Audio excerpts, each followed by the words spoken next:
ہمیں زندگی میں قدم قدم پر دعا سے واسطہ پڑتا ہے۔ برائے مہربانی دعا کے بارے میں وضاحت فرما دیں۔ دعا کے ضمن میں 3 چیزوں کا موجود ہونا بہت ضروری ہے۔ چوتھی چیز نتیجہ ہے۔ 3 چیزیں یہ ہیں: ایک دعا کرنے والا، ایک دعا سننے والا، اور ایک ہے دعا کا انداز۔ پھر نتیجہ ملتا ہے کہ فوراً منظور ہو یا کچھ دیر کے بعد منظور ہو، نامنظور ہونے کی بات نہیں ہے۔ دعا کرنے والا مسلمان جب دعا کی طرف رجوع کرتا ہے تو یہ اس بات کا اعلان ہے اور اس کا یہ عقیدہ ہے کہ مولا کریم کی جو ذات نظر نہیں آتی وہ اندیکھے ماحول میں کہیں قریب ہے اور اس شخص کی بات سن رہی ہے۔ الفاظ لاؤڈ ہوں یا خاموش ہوں، وہ ذات ضرور سنتی ہے۔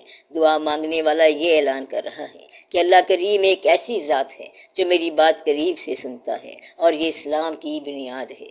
اور یہ اسلام کی ایک بنیاد ہے کہ آپ اللہ کو اتنا قریب سمجھو کہ آپ کے خاموش الفاظ بھی وہ سنتا ہے۔ خاموش آوازوں کو سننے والا اللہ صرف اسلام نے ہی پیش کیا ہے۔ اسلام میں دوسرے مذاہب پر بڑی فوقیتیں ہیں، اور سب سے بڑی بات یہ کہ پہلے جس طرح اللہ تعالیٰ ذات اور صفات کے حوالے سے بیان ہوا اور موسیٰ علیہ السلام کی امت نے کہا کہ ہمیں بھی اللہ کا کلام سناؤ، تو کلام امت نے نہیں سنا۔ پھر حضرت عیسیٰ علیہ السلام سے تقاضا کیا گیا کہ ہمیں بھی اس راستے سے آشنا کرایا جائے جیسا کہ آپ کا تعلق ہے۔ تو عیسیٰ علیہ السلام نے دنیا کو مقام روح تک پہنچایا کہ وہ ذات ہے، وہ قریب ہے، اور اس کو آپ پکار سکتے ہو، دیکھی جا سکتی ہے، محسوس کی جا سکتی ہے۔ مگر اسلام نے روح سے اگلا مقام بیان کیا۔ ہر طرف اسی کی ذات ہے اور اس کی صفات ہیں، اور کائنات ہی اس کی ہے، اور خیر بھی ادھر سے ہے اور شر بھی ادھر سے ہے، ظاہر ادھر سے، باطن بھی ادھر سے ہے، ہونا ادھر سے اور نہ ہونا بھی ادھر سے۔ چاہے تو زندگی عطا فرمائے اور چاہے تو زندگی لے لے، یہ سارے واقعات اللہ کے ہیں۔ ہم نے دیکھنا یہ ہے کہ ہم کس حد تک وابستہ ہیں۔ اسلام نے اللہ تعالیٰ کو نور کے طور پر بیان فرمایا اور نور کا مقام بتایا۔ نور کا مقام جو ہے یہ روح سے بھی بلند ہے، اس میں دل بھی شامل ہے، نظر بھی شامل ہے، نور علم بھی ہے اور نور مشاہدہ بھی ہے، اور نور حضور پاک صلی اللہ علیہ وآلہ وسلم بھی ہے، بلکہ آپ صلی اللہ علیہ وسلم ہی اللہ کے نور ہیں۔ وہ نور ایسا ہے جو تمام چیزوں کو، سورج اور چاند کو منور کرتا ہے، بلکہ نور علی نور ہے۔ اسلام نے انسان کو اللہ تعالیٰ سے تقرب عطا فرمایا اور خود ارشاد فرمایا کہ اگر تمہیں میرا قرب سمجھ میں نہیں آتا اور کسی وجہ سے تم حالات، خیالات، واقعات اور گردش زمانہ میں الجھ گئے ہو تو ایک بات تمہیں ضرور سمجھ آنی چاہیے، اور وہ ہے میرے قریب آنے کا راستہ۔ ایک طریقہ تو یہ ہے کہ میرے قریب آنے والوں کے قریب آ جاؤ، تو آپ اس تقرب والے کو تلاش کرو جس کو آپ سے پہلے ماضی میں اللہ کا تقرب عطا ہوا۔ پھر آپ کہیں گے کہ میرا دل مانتا ہے کہ حضرت داتا گنج بخش رحمت اللہ کو اللہ کا تقرب ملا تھا، تو جس کو تقرب عطا ہوا وہ مقرب ہو گیا، اور مقرب کا تقرب آپ کو اللہ کے قریب کر دیتا ہے۔ تو جس انداز سے بھی آپ اس مقرب کا تقرب اختیار کرو، آپ کو اللہ کے قریب ہونے کا حق حاصل ہو جاتا ہے۔ دوسرا طریقہ اللہ تعالیٰ نے بڑی وضاحت سے بتایا ہے کہ اگر تم تقرب چاہتے ہو تو آپ حضور پاک صلی اللہ علیہ وآلہ وسلم سے محبت کرو، تو میں تم سے محبت کروں گا۔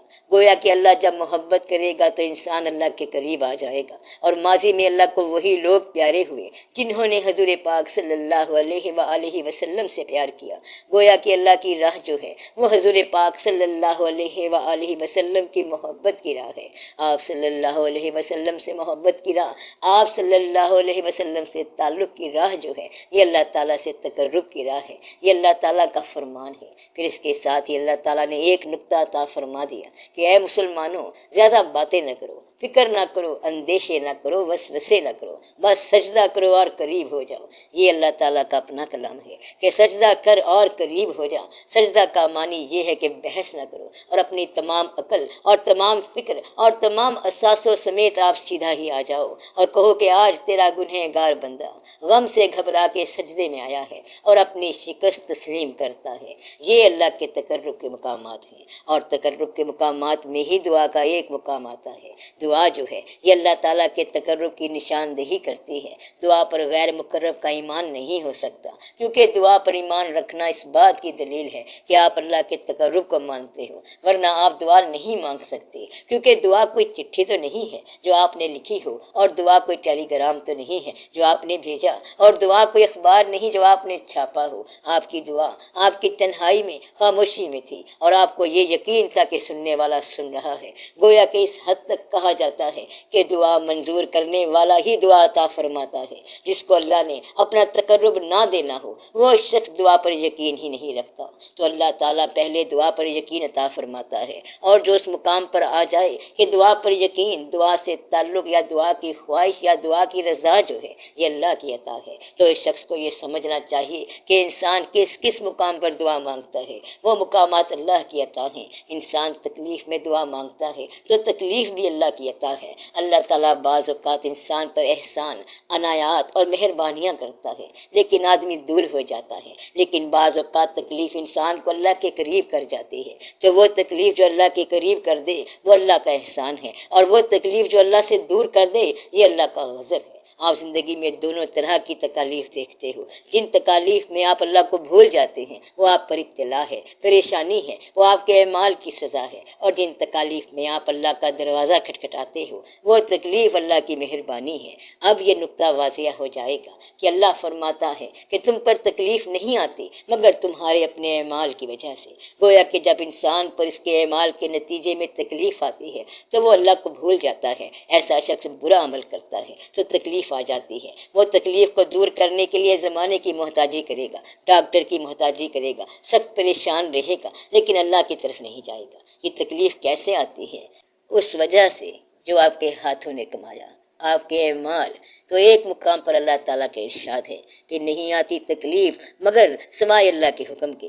جو تکلیف اللہ کے حکم سے آتی ہے اور آپ مان گئے کہ یہ اللہ کے حکم سے آئی ہے تو پھر آپ اللہ کی طرف نگاہ کریں گے۔ یہاں ایک اور مسئلہ بھی حل ہو جاتا ہے۔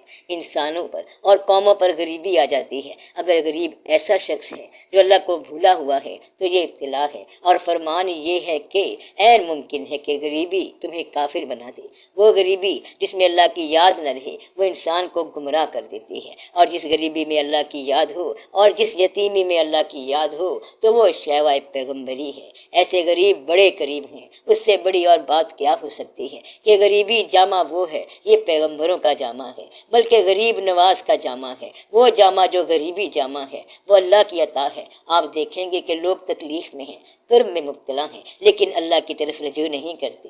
جن کو اللہ تعالیٰ نے تکلیف میں اپنا بنا لیا تو وہ کہتے ہیں کہ یہ تو آپ کی طرف سے چٹھی آئی ہے اور اس تکلیف کو دور نہ کرنا۔ ایک بزرگ کے پاس ایک مرید گیا اور اپنی بیماری کے لیے دعا کرائی تو ٹھیک ہو گیا۔ اس بزرگ کی اپنی طبیعت بھی ناساز تھی۔ اس شخص نے کہا کہ آپ اپنے لیے بھی دعا کریں، تو انہوں نے کہا میں نے اپنے لیے دعا کی تھی، تو جواب آیا کہ پہلے یہ فیصلہ کر لو کہ یہ وجود تمہارا ہے کہ ہمارا ہے۔ جب یہ وجود اللہ کے سپرد کر دیا جائے تو اس میں تکلیف نہیں ہوتی اور وہ شخص دعا نہیں کرتا۔ تو میں نے آپ کو دعا کرنے میں 3 باتیں بتائی ہیں، ایک دعا کرنے والا، ایک دعا سننے والا اور ایک دعا کا انداز، اور پھر ان تینوں چیزوں کا نتیجہ آتا ہے کہ حاصل ہو یا نہ حاصل ہو۔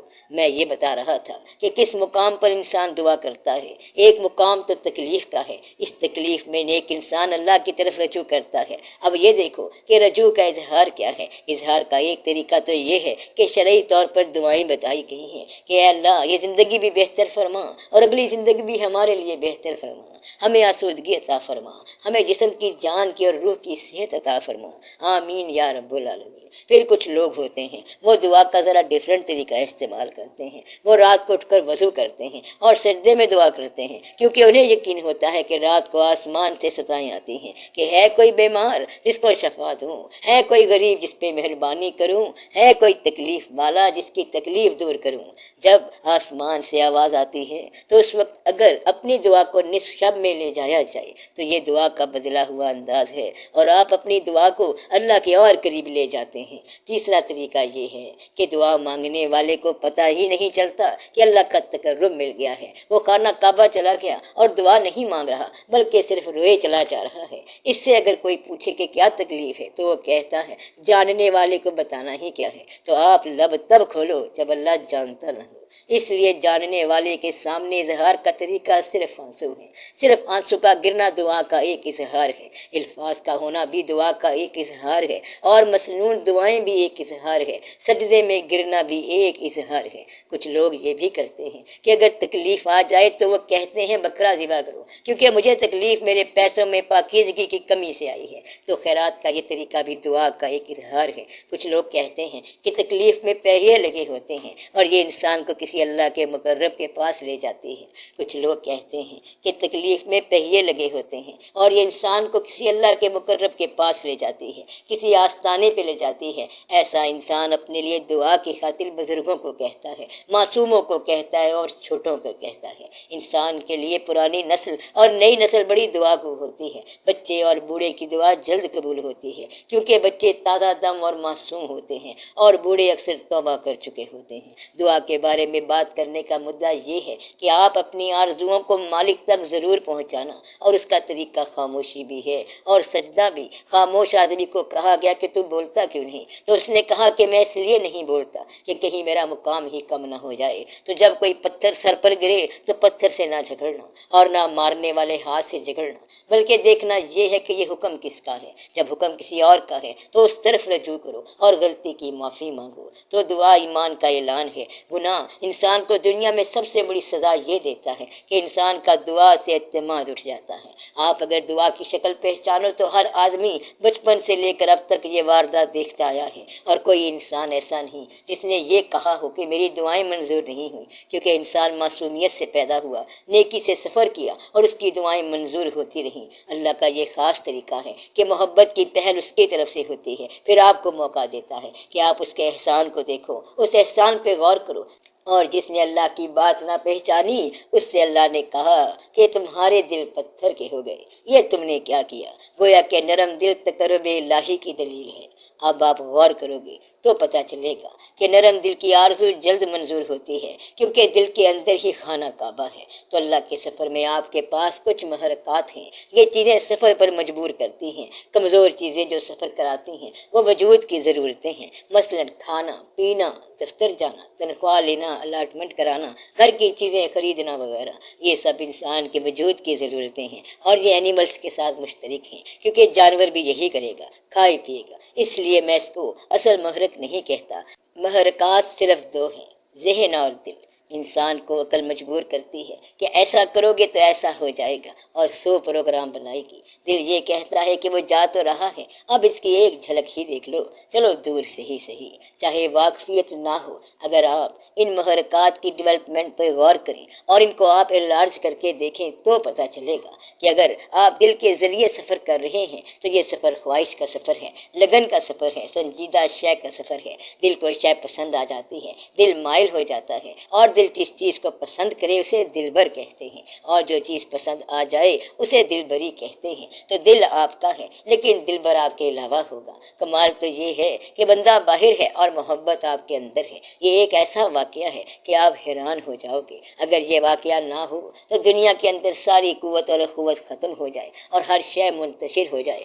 آپ غور کرو کہ بیوقوف بچے سے بھی دانا ماں باپ محبت کرتے ہیں، کیونکہ وہ ان کا اپنا ہے۔ اکبر بادشاہ نے بیربل سے کہا کہ ہماری سلطنت کا سب سے خوبصورت بچہ کون سا ہے؟ تو بیربل نے ایک عورت سے کہا کہ سب سے خوبصورت بچہ لے کر آؤ۔ تو وہ اپنا بچہ اٹھا کر لے آئی۔ بچہ بڑا بدصورت تھا۔ جب اس عورت سے پوچھا گیا تو اس نے کہا کہ میری نظر میں تو یہ سب سے خوبصورت بچہ ہے۔ محبت کے سامنے بادشاہ وغیرہ کچھ نہیں ہوتے۔ محبت ہر انسان کو عطا ہوتی ہے، اس کے ذریعے سفر ہوتا رہتا ہے۔ محبت میں محبوب کی ادا کے ساتھ محبت ہو جاتی ہے۔ یہ ضروری نہیں ہے کہ کوئی چہرہ ہر ایک نگاہ میں اترے، لیکن اگر نگاہوں میں اترنے لگے تو یہ سمجھو کہ آپ کا دل زندہ ہے۔ چہرہ چاہے جس عقیدے کا ہو، دل مومن ہوتا ہے، دل ایمان رکھتا ہے۔ مثلا مادو اگر ہندو ہو تو لال حسین اپنا شاہ حسین ہے۔ اس میں ہندو اور سکھ کی بات نہیں ہوتی، ذات کے جلوے اور ہوتے ہیں۔ تو اللہ کی ذات انسانوں میں یہ واقعہ کرتی رہتی ہے، کبھی انسانوں میں جلوہ گر ہوتی ہے، پھر نگاہوں کو دیکھتی ہے، کبھی نگاہوں میں اتراتی ہے تو پھر چہروں کو دیکھتی ہے۔ پھر وہ مقام آتا ہے جب دل آنکھ بن جائے تو آنکھ دل بن جاتی ہے، جب یہ لگے کہ وہ اس طرح دیکھ رہا تھا جیسے اس کا دل آنکھوں میں اتر آیا ہو، تو سمجھو کہ اندر کی آنکھ کھل گئی اور دل میں آنکھ بن گئی۔ اب یہ واقعہ اللہ کی مہربانی سے چل پڑتا ہے۔ اس دنیا کے اندر اگر اللہ کی طرف سے محبت عطا نہ ہو تو کوئی انسان کسی دوسرے انسان سے کوئی تعلق نہیں رکھ سکتا۔ اگر آپ کو اللہ نے دل کے مشاہدات عطا کیے ہیں تو آپ اس شوق کو لے کے چل پڑتے ہیں۔ چلتے چلتے محبوب کا دروازہ کھٹکھٹایا اور اس کا دیدار کیا اور دیدار کو اپنی خوراک سمجھا۔ اس طرح مجاز پروان چڑھا اور چلتے چلتے اس نے سوچا کہ وصال سے فراق اور فراق سے وصال کیا ہے، اور کرتا گیا اور درمیان سے پردہ ہٹ گیا تو اس نے کہا کہ میں ہی دلبر تھا اور میری ہی دلبری تھی، ہم نے ہی تجھے دل عطا کیا اور تو کیا سمجھ رہا تھا اور تو کیا سمجھتا رہا ہے۔ تب اس کو یہ مقام سمجھ آتا ہے کہ اس کے دل کو زندہ رکھنے کے لیے اللہ نے انسان کی شکل میں ایک جلوہ بھیجا تھا اور وہ اس کھیل کو دیکھ رہا تھا، اور آپ کی پاکیزہ اور محبت بھرے دل کو وہ خود ہی چلاتا رہا۔ دل جو ہے یہ چلتے چلتے حسن کی طرف مائل ہوتے ہوتے سب سے بڑے حسن کی طرف مائل اور قریب ہوتا جاتا ہے، اور سب سے بڑا حسن یہ ہے سبحان اللہ ما احسن کا، اس سے زیادہ کوئی حسن نہیں۔ مسلمان اگر دل کے ذریعے سفر کرے تو یہ چلتے چلتے حضور پاک صلی اللہ علیہ وآلہ وسلم کی طرف رجوع کرتا جائے گا، اور یہی ایمان ہے اور یہیں سے دعا چلتی ہے۔ گویا کہ ایمان کی تکمیل کی طرف دل آپ کو لے جائے گا۔ دل دھوکہ نہیں دیتا کیونکہ اس نے خود کچھ نہیں کرنا بلکہ آنے والے نے کرنا ہے، اور آنے والے نے اس کو جلوہ عطا کرنا ہے، اور جلووں کے اندر پرورش پانے والا دل جو ہے یہ الٹیمیٹلی بارگاہ حسن میں کھڑا ہو جاتا ہے۔ بارگاہ حسن ہی بارگاہ بے نیاز ہے اور یہی بارگاہ الہ ہے۔ تو دل جو ہے یہ چلتے چلتے تسلیم کے اندر شامل ہو جاتا ہے، اور پھر خدا اور خدا کے حبیب پاک صلی اللہ علیہ وآلہ وسلم تک پہنچنا لازم ہو جاتا ہے۔ یہ تو دل کے سفر کی بات ہے، اور دماغ کی یہ صفت ہے کہ انکار کرے۔ دماغ چلتے چلتے اور ڈیولپ ہوتے ہوتے کاز اور ایفیکٹ یعنی وجہ اور نتیجہ اور علت و معلول کرتے کرتے کسی بھی فیصلے پہ نہیں پہنچے گا، اور اللہ پہ اعتراض کرتا رہے گا کہ یہ آدمی لنگڑا کیوں ہے اور فلاں کو بینائی کیوں نہیں ملی۔ عقل یہ ڈسکشن کرتی رہے گی۔ عقل کی انتہائی شکل یہ ہے کہ وہ اللہ کے حکم کے آگے ڈسکشن کرے گی۔ اللہ کہے گا کہ سجدہ کر اور شیطان کہے گا کہ وجہ بتاؤ، کیونکہ کل آپ نے کہا تھا کہ میرے علاوہ سجدہ نہیں کرنا اور آج سجدہ کے لیے کہہ رہے ہیں۔ تو عقل شیطان کی انتہا ہے، عقل کی انتہا شیطان تک لے جاتی ہے اور انکار تک لے جاتی ہے، اور دل کی انتہا جو ہے یہ حضوری تک لے جاتی ہے، بلکہ حضور پاک صلی اللہ علیہ وآلہ وسلم تک لے جاتی ہے۔ اس لیے دل والے جو ہیں صرف یہی دعا والے ہیں۔ دل والوں کے دل نرم ہوتے ہیں۔ آپ یاد کریں کہ ایک وقت تھا جب آپ کی دعائیں منظور ہوتی تھیں، ایک وقت تھا جب آپ کی آنکھوں میں آنسو تھے، ایک وقت تھا جب آپ نرم دل تھے، ایک وقت تھا جب آپ کو قریب سے قریب کی آوازیں آتی تھیں، ایک وقت تھا جب آپ پہچان میں شامل تھے۔ آخر آپ کو کیا ہو گیا؟ آپ کا دل کیوں سخت ہو گیا؟ کیوں؟ ثم قست قلوبکم، پھر تمہارے دل سخت ہو گئے۔ اب بھی اگر اسی راستے پہ لوٹ چلو تو پھر اللہ کے جلوے تو بےتاب ہیں اور وہ منظور فرما لیتا ہے۔ تو دعا پر ایمان یا دعا کی ضرورت محسوس کرنا دراصل اپنے ایمان میں داخل ہونے کا عادہ ہے۔ تو تکلیف آپ کو اس راستے پر واپس بلا کے لے آتی ہے جہاں سے آپ اپنے راستے سے الگ ہوئے تھے۔ دو طرح کے انسان ہوتے ہیں، ایک وہ جو گمراہ ہوتے ہیں لیکن ان پر اللہ کی مہربانیاں ہوتی جاتی ہیں، حتیٰ کہ ان کی آنکھ تب کھلتی ہے جب بند ہونے کو ہوتی ہے۔ دوسرے وہ جو مومن ہوتے ہیں، ان کو اللہ تعالیٰ تکلیف کے ذریعے احساس دلاتا ہے کہ جاگو اور ہوش کرو۔ ان کو کبھی تکلیف دے دی اور کبھی غم دے دیا۔ اللہ نے اپنے محبوبوں کی فیورٹ خوراک جو ہے وہ غم رکھی ہوئی ہے۔ انہیں غم سے کبھی نجات نہیں ملتی اور نہ انہیں غم سے نجات ملنی چاہیے۔ ان کی تکالیف رفع نہیں ہوتی اور نہ رفع ہونی چاہیے۔ تو اصل میں ایمان کی تعریف کیا ہے کہ میں خوشی میں مانتا ہوں اللہ کو، غم میں بھی اللہ، زندگی میں بھی اللہ، موت میں بھی اللہ۔ اگر بیماری آ جائے تو انسان ڈرتا ہے، خوف زدہ ہو جاتا ہے۔ خوف اس بات کا ہوتا ہے کہ بیماری کہیں مہلک نہ ہو جائے۔ میں یہ کہہ رہا ہوں کہ آپ کو مہلک بیماری کا نام پتہ نہیں۔ مہلک بیماری زندگی خود ہے اور اس کا انجام موت ہے۔ زندگی ہی وہ بیماری ہے جس کا انجام موت ہے۔ کوئی ایسی زندگی نہیں جس کا انجام موت نہ ہو۔ ہم بھول جاتے جاتے ہیں کہ ہمارا یہاں کا قیام عارضی ہے اور آپ پردیسی لوگ ہیں، کچھ عرصہ قیام ہوگا اور کچھ عرصے کے بعد آپ کو واپس جانا ہوگا۔ یہاں کوئی ٹھہرا نہیں ہے، نہ ڈاکٹر ٹھہرا ہے اور نہ مریض ٹھہرا ہے۔ مسلمان کا ایمان یہ ہے کہ نہ وقت سے پہلے موت آنی ہے اور نہ وقت کے بعد زندگی ٹھہرنی ہے۔ جہاں اللہ کریم آپ کی حفاظت فرماتے ہیں وہاں موت بھی آپ کی حفاظت میں لگی ہوئی ہے۔ اس نے موت کو معمور کر رکھا ہے، اس نے موت کو معمور کر رکھا ہے کہ اس شخص کی فلاں سن تک حفاظت کرنا اور پھر لے آنا، اس وقت تک آپ کو کوئی نہیں چھیڑ سکتا۔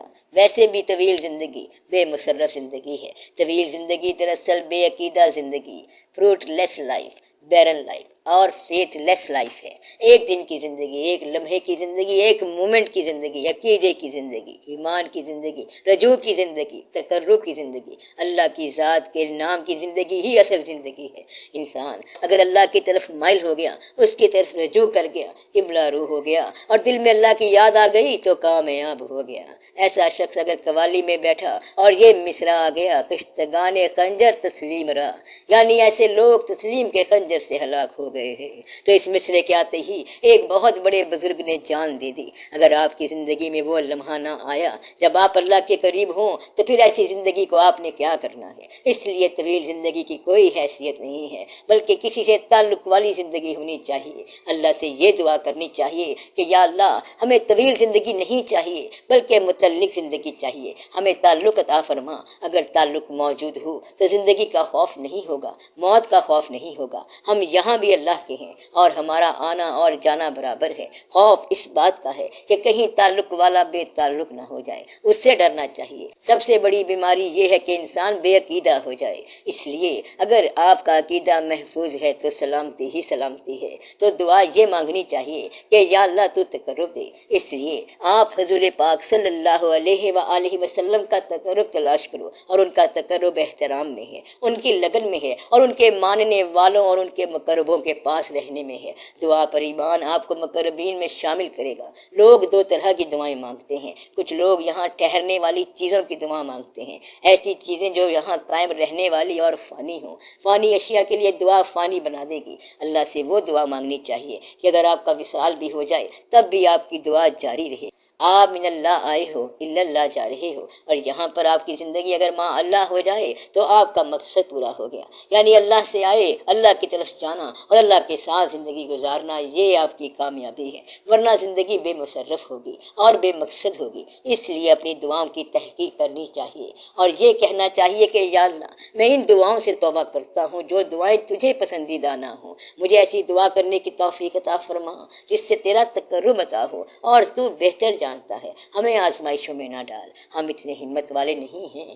آمین یا رب العالمین۔ اللہ کا ارشاد ہے کہ یہ کیسے ہو سکتا ہے کہ میں ان پر عذاب نازل کروں جبکہ آپ صلی اللہ علیہ وآلہ وسلم ان میں ہوں، وانت فیہم، تو یہ ممکن نہیں ہے کہ مسلمانوں پر عذاب آئے جبکہ حضور پاک صلی اللہ علیہ وآلہ وسلم ان میں ہوں۔ اس زمانے میں تو آپ موجود تھے اور آج بھی وہ وجود تو موجود ہے، لیکن آپ کے دل میں حضور پاک صلی اللہ علیہ وآلہ وسلم کی یاد ہے تو آپ پر عذاب نہیں آ سکتا، آ سکتا ہی نہیں ہے۔ گویا کہ عذاب سے نجات آپ نے خود اپنے آپ کو دینی ہے۔ دعا بھی تم اور تاثیر بھی تم۔ جس نے دل میں حضور پاک صلی اللہ علیہ وآلہ وسلم کی یاد رکھ لی وہ عذاب سے نجات پا گیا۔ گویا کہ یہ اسم ایسا ہے جو کوئی کام بگڑنے نہیں دیتا، اور یہ یاد ایسی ہے جس میں اللہ کا تقرب مل جاتا ہے، اور یہ رجوع ایسا ہے کہ دعا منظور ہو جاتی ہے۔ اس واسطے سے دعا منظور ہوتی ہے، یہ واسطہ محفوظ رکھا جائے تو دعائیں منظور ہوں گی۔ اگر آپ کو لگے کہ دعا منظور نہیں ہوئی تو شرط یہ ہے کہ دعا منظور ہو یا نہ ہو، آپ عبادت کرتے جاؤ، آپ نے مانگنا ہے اور اس نے ماننے کی شرط نہیں رکھی۔ اب وہ جو کر رہا ہے آپ اسے دیکھتے جاؤ اور مانتے جاؤ، مانتے جاؤ، حتیٰ کہ ایک وقت آ جائے گا جب منوانے کا وقت ہوگا کہ آپ کو کہنے کی ضرورت نہیں پڑتی اور کام ہوتا جاتا ہے۔ اس لیے آپ اپنے آپ کو اللہ کے سپرد کرو، پھر وہ اس وجود کے ساتھ جو کرے گا وہ اپنا وجود سمجھ کے کرے گا۔ دعا کو تکرار نہ بنانا، دعاؤں پر اس اصرار بھی نہ کرنا۔ دعا آپ کو اس واقعے سے نجات دلاتی ہے جس میں آپ مبتلا ہیں۔ دعا تقرب عطا فرماتی ہے، اور دعا کے اندر ہی ماننے والے کا تقرب ہے، اور دعا سننے والے کا تقرب ہے۔ مانگنے والا اور سننے والا دونوں پاس پاس ہیں۔ ایسی دعا نہ کرنا کہ یا اللہ مجھے وہ چیز دے دے، ایسی چیز جو اس نے اپنے پسندیدہ بندے کو نہ دی ہو۔ ایسی چیز نہ مانگ بیٹھنا جو اللہ کو پسند نہیں، اور اس نے کافروں کو بغیر دعا کے دی ہوئی ہے۔ آج ہماری ملی دعائیں اس المیہ کا شکار ہیں کہ ہم کافروں والی ترقی دعا سے مانگ رہے ہیں، کافروں جیسی ترقی مانگ رہے ہیں، جہاز مانگ رہے ہیں، ایٹم بم مانگ رہے ہیں۔ اب یہ دعا کرو کہ یا اللہ ہمیں اپنا بنا کے رکھ اور ہمارا اپنا پن۔ دعا میں لوگوں کو شریک کر لیا جائے تو دعا منظور ہو جاتی ہے۔ بعض اوقات جو دعا مانگی جاتی ہے وہ پوری نہیں ہوتی، اور اگر دعا جاری ہے اور آنسو جاری ہیں تو یہ اللہ کے تقرب کا ایسا مقام ہے کہ اگر آپ اس مقام کو پہچان لیں تو اس تکلیف کا شکریہ ادا کریں گے جس نے آپ کو محبوب بنا دیا۔ پھر آپ کہیں گے کہ اے تکلیف تو سلامت ہے جس نے مجھے آنسوؤں سے آشکار کرایا اور بارگاہ کے قریب لے گئے۔ ایسی تکلیف نہیں ہے بلکہ دعوت نامہ ہے۔ ایسی تکلیف عذاب نہیں بلکہ احسان ہے کہ اللہ کی یاد آپ کے دل میں خاموش ہونے لگی تھی اور تکلیف نے آ کر اسے جگایا۔ بڑے بڑے واقعات ایسے گزرے ہیں کہ اللہ نے تکلیف دے کے کسی نہ کسی طریقے سے اپنے پاس بلایا۔ عام حالات میں لوگ بزرگوں کے پاس اس لیے جاتے ہیں کہ انہیں کوئی تکلیف ہوتی ہے، اور یہ تکلیف سفر کراتی ہے، یہ تکلیف اللہ کے قریب کرتی ہے اور اللہ والے کے قریب کرتی ہے۔ جب اللہ والے کے پاس پہنچتے ہیں تو پھر تکلیف کیسی؟ ہم ان کے پاس گئے حرف آرزو بن کے، حریم ناز میں پہنچے تو بے نیاز ہوئے۔ تو انسان جاتا ہے اپنی ضرورت لے کے، اور وہاں جا کر سب تکلیف بھول جاتا ہے، پھر اور طرح سے سرفراز ہو جاتا ہے۔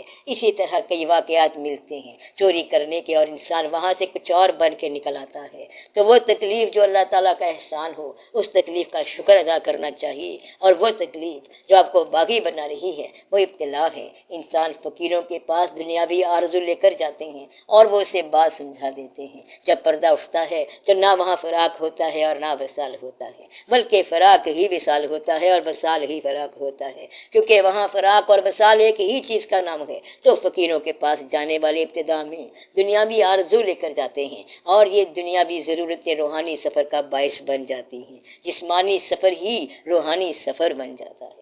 عام طور پر یہ ہوتا ہے کہ اگر انسان کی روح بیمار ہو جائے تو جسم بیمار ہو جاتا ہے، اگر روح ٹھیک ہو جائے تو جسم بھی ٹھیک ہو جاتا ہے۔ روح کی غذا اللہ کی یاد اور اللہ کا ذکر ہے۔ اگر اللہ کو یاد کیا جائے اور اس کا ذکر کیا جائے تو وجود کی اصلاح ہو جاتی ہے، وجود صاف ہو جاتا ہے، اور پھر پتہ چلتا ہے کہ وجود کی ریت کے اندر سونا ہے۔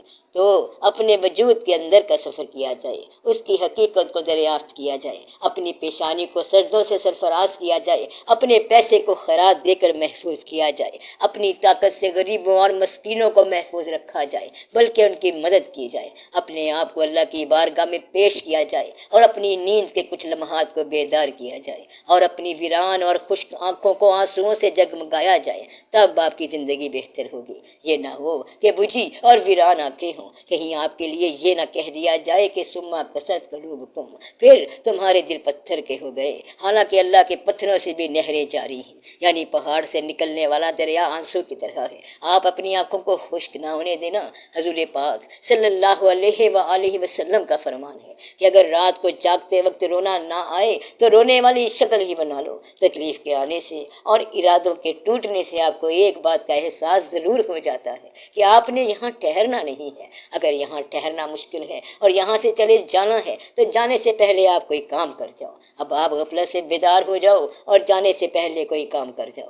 آپ نے اپنی ذات کے ساتھ بچپن سے جو وعدے کیے ہوئے ہیں ان کو پورا کرنا شروع کر دیا جائے تو وہ زمانے پھر لوٹ آئیں گے جب آپ کی زبان سیف یعنی تلوار ہو جائے گی، آپ کی دعا مستجاب ہو جائے گی، آپ کا دل آباد ہو جائے گا، آپ کی آنکھ پر نم ہو جائے گی اور آپ کی پیشانی سجدوں سے منور ہو جائے گی۔ آپ نے اور کچھ نہیں کرنا بلکہ صرف اس دن کو بلانا ہے۔ اگر وہ کسی طرح آ گیا ہے تو اب آپ اپنی دعاؤں کو اس کی بارگاہ میں لے چلو۔ آپ کی دنیاوی آرزویں بھی دو قسم کی ہوتی ہیں۔ دنیاوی آرزو مجبوری بن کے گمراہی کے بازار میں نکل جاتی ہے، یا پھر دنیاوی آرزو مجبوری بن کے اللہ کے دربار میں پہنچ جاتی ہے۔ اگر آپ کی آرزو اللہ کی طرف رخ کر گئی تو یہ نیکی ہے۔ شکر کرو کہ آپ کی تکلیفیں دعائیں بن گئیں اور اللہ کی طرف مائل ہو گئیں اور اس کی طرف رجوع کر گئیں، اور آپ نے اسی طرف رجوع ہی تو کرنا تھا۔ تو دعا پر ایمان رکھنا، یقین رکھنا اور دعا مانگنا بڑی مبارک بات ہے۔ دعا پر اصرار اور تکبر منع ہے۔ اللہ جو عطا فرما رہا ہے وہ بہتر ہے اور اس کی طرف سے کوئی تکلیف نہیں آتی جب تک وہ کوئی بڑی آنے والی تکلیف نہیں ٹال جاتی۔ اس تکلیف کا اس لیے بھی شکریہ ادا کرو کہ اس سے اور بہت بڑی تکلیف ٹل گئی۔ ہمیں پتہ نہیں ہوتا کہ کس طرح اللہ کی مہربانی ہو گئی ہے، صدقے سے بلا ٹل جاتی ہے۔ بلا کی تعریف ہی یہی ہے کہ جو نہ ٹلے لیکن بلا صدقے سے ٹل جاتی ہے۔ اسی طرح دوست کے آ جانے سے بیماری کم ہو جاتی ہے۔ ہر تکلیف ایک بڑے عذاب کو ٹال دیتی ہے۔ ایک آدمی نے اللہ سے وعدہ کیا کہ تکلیف ٹل جائے تو اپنی بیوی کو 100 کوڑے ماروں گا، کیونکہ اس نے میرا کہنا نہیں مانا تھا۔ بیوی نے خدمت کی اور تکلیف ٹل گئی۔ اب وہ سوچ میں پڑ گیا کہ کیا کیا جائے کہ کوڑے مارے جائیں یا نہیں۔ تو اسے بتایا گیا کہ تنکوں کا جھاڑو 100 دفعہ ہلکا سا مار دو تاکہ شرط پوری ہو جائے، تو تکلیف کو پہچانا جائے کہ تکلیف ہے کیا۔ تکلیف دعوت نامہ ہے، تکلیف آپ کی زندگی ہے، تکلیف احساس کی بیداری ہے اور تکلیف ہی شب بیداری ہے۔ اس لیے وہ تکلیف جو جگا رہی ہے اس راحت سے بہتر ہے جو سلا رہی ہے۔ اللہ تعالیٰ آپ لوگوں کی تکالیف دور کرے، اللہ تعالیٰ آپ کے اندیشے دور کرے، اللہ تعالیٰ آپ کی امیدیں پوری کرے، اللہ تعالیٰ آپ کے محسنوں کو آپ پر خوش رکھے، اللہ تعالیٰ آپ کے بزرگوں کو آپ پر گلہ نہ کرنے دے، اللہ تعالیٰ آپ کی اولادوں کو آپ کا ادب سکھائے اور آپ کی اولاد مؤدب ہو، اللہ تعالیٰ آپ کے رزق کو صالح فرمائے، آسان فرمائے اور کشادہ فرمائے، آپ کا رزق اتنا کشادہ اور زیادہ ہو کہ آپ اسے اللہ کی راہ میں خرچ کر سکو۔ آمین یا رب العالمین۔